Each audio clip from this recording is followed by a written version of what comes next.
bu baax dina wax soyez les bienvenus ci lam Abdou Aziz Ala Ndiaye Baye Ndiaye Massata Ala Ndiaye waa Mohamed Ndiaye anam Leila Sow borom Medina ñu ngi lay nuyu di leen xamal ne nag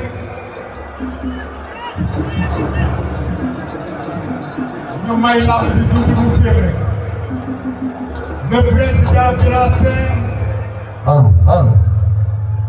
président de la Fédération sénégalaise de lutte soyez les bienvenus avec votre équipe.